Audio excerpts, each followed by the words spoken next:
and I might get teary-eyed talking about it, but when you think about the sacrifices that my family made, my siblings and my parents, financially and time-wise, to just stop playing soccer was the hardest decision of my life. Because I know how much sacrifice had gone into that for me to achieve my dream. And to just have to give it up was pretty difficult. And at the time, I couldn't figure out why. But the thing that kind of did it for me was I was sitting in the surgeon's office, and it was right after we had found out our diagnosis, and he looked right at me and he said, "So Taylor, I'd imagine you hadn't been feeling well for a really long time." And as soon as he said that, all the guilt that I had went away because I knew something wasn't right, I just couldn't figure out why. Taylor, and you're exactly right. Patients sometimes carry guilt with them, and so Richard, tell me, how do you deal with that? Sometimes patients have that guilt, and they should not. There's really you didn't do anything wrong, but there's always, we carry around a burden. Well, and I think what I'm hearing too as a social worker, and both Nancy and Taylor answering about communication, is what's the underpinnings of communication, and it's all about the emotional impact and what people are dealing with emotionally. I like to also work in metaphors a lot of time. It's one of my favorite metaphors. In metaphors, a picture is worth 1,000 words, and sometimes you could sit with somebody for an hour, but they don't remember everything you discussed, but you leave them with a metaphor. And I love to work with the metaphor of a tea kettle. And what I ask people, I say, what happens to a tea kettle if you fill it up with water and you solder the lid shut and you put it on an open flame? And we explode in two ways.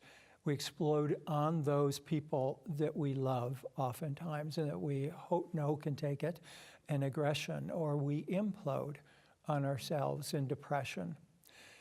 And a lot of times too, especially as social worker and over the last number of years with all the emphasis on positive therapy, we'll even get calls from people who say, "I want to get a positive group. I want to get into a positive group."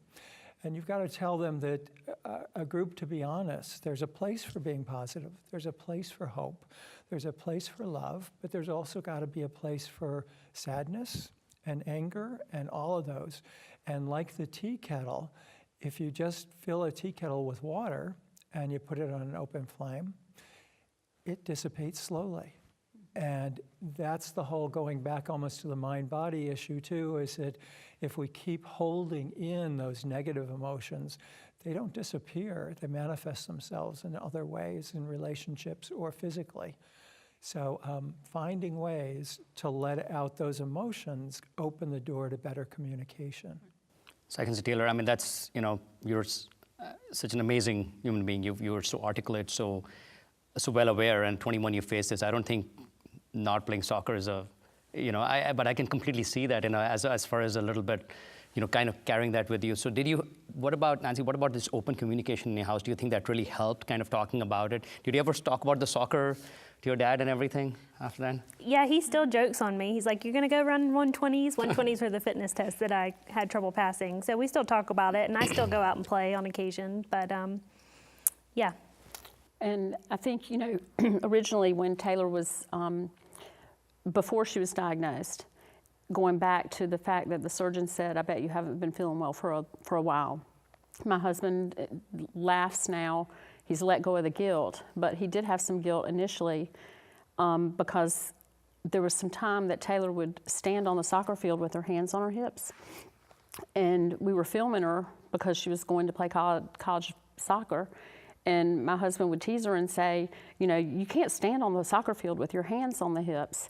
Well, in hindsight, the reason she was doing that was because she couldn't breathe and she was trying to get air in her lungs. And so we now joke about that, but for a while, once we realized this was a lung cancer diagnosis, there was a lot of guilt, but we've allowed ourselves to forgive ourselves for that. And now laugh. And laugh about it, and laugh about it, exactly. I think that's great. Richard, what do you think? How do you, sometimes, especially for for kids and for young adults and everything, parents think they're fine. They think you're just being a teenager, you're slacking behind, you're not doing this, you just, but then something really catastrophic and something really serious happens to the child, and it's very true. If it happened to me, I wouldn't, I would feel that guilt for some time. There's very little you can do about it that time because you're just not in tune to think a 21-year-old college athlete can have lung cancer, non-smoker. So do you face that, and how do you help families cope with it? Definitely, and always respectful is that we're all the same in a lot of ways, but we're also different, and there are gender differences. I love to hear that story, and I was just working with a group of men last weekend who were in a bereavement camp and had lost their wives and had kids. And so again, going back to the tools of social work, it's normalizing, it's validating, it's helping people recognize that's okay. Guilt itself is okay. In fact, I struggled early in my career as I was dealing with people who would bring in guilt a lot of times. And then one day, and I would try to help them solve it, and one day I just turned to one of the people I was working with. I says, I can't save you from your guilt. That's one of the prices we pay for loving people, is that we always want the best for them. But how do we learn to manage the guilt? How do we learn to work with the anger? Talking about it openly is going to allow people to understand where it's coming from better. And I hear, and I'm so happy in these conversations about the laughter.